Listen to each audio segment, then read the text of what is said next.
Hola, hola, hola. Esteban Fandi, les recuerdo suscribirse a mi canal activando las notificaciones con la campanita. También a que lo hagan las demás redes sociales que como siempre aparecen en la descripción de este video. Se preguntarán ustedes por qué es importante leer.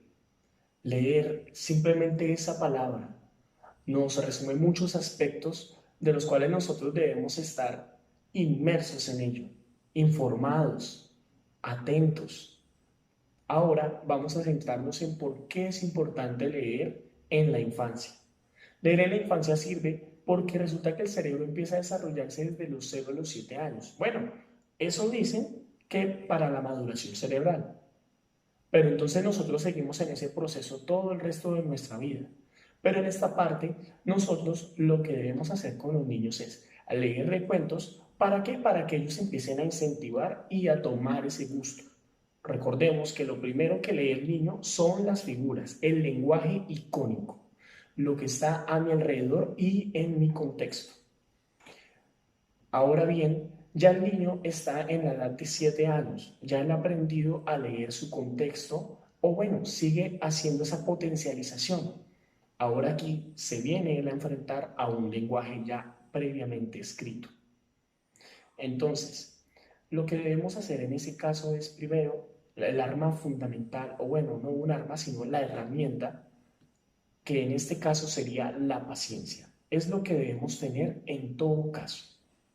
Manejar con los niños siempre la actitud de enseñarles y obviamente hacer saberes asertivos. Nosotros no podemos empezar a decirle al niño que porque leyó mal una palabra quiere decir que es menos o que simplemente no puede aprender. No, resulta que esto es todo lo contrario.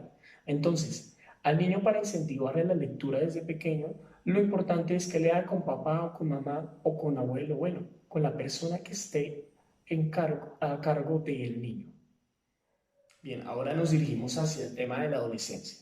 Con los saberes que ya ha ido adquiriendo el estudiante o el niño en tiempos anteriores, ahora lo que venimos a hacer es dejar a un lado en el campo de la literatura, obviamente, las preguntas de tipo literal. Es decir, ¿cuál era el título del cuento?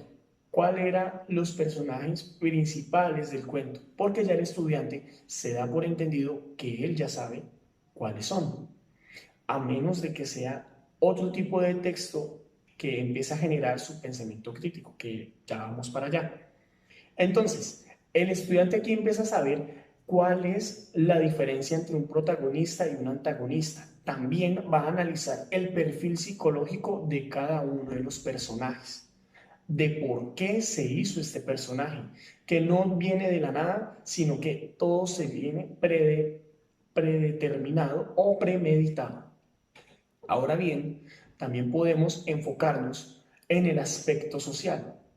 Pero ¿cómo vamos a fortalecer nosotros el pensamiento crítico desde el aspecto social? Pues dirigiéndonos de manera retrospectiva a la posición del estudiante, es decir, al contexto, las personas que viven a su alrededor. ¿Por qué? Porque a diario encontramos noticias que de alguna u otra forma nos van a servir para estar comunicados, estar atentos. Incluso, aunque no lo crean, las revistas también funcionan bastante para fortalecer en parte el pensamiento crítico del estudiante, a pesar de que son discursos en parte inocuos. Recuerden que para incentivar la lectura no simplemente hay que usar textos bien elaborados, sino que también situaciones de tipo cotidiano hacen que el estudiante también empiece a incentivarse por ese campo de la lectura. Del pensamiento crítico se va fortaleciendo de a poco, no de la noche a la mañana, todo va en un proceso. Ahora nos acercamos a la vida adulta.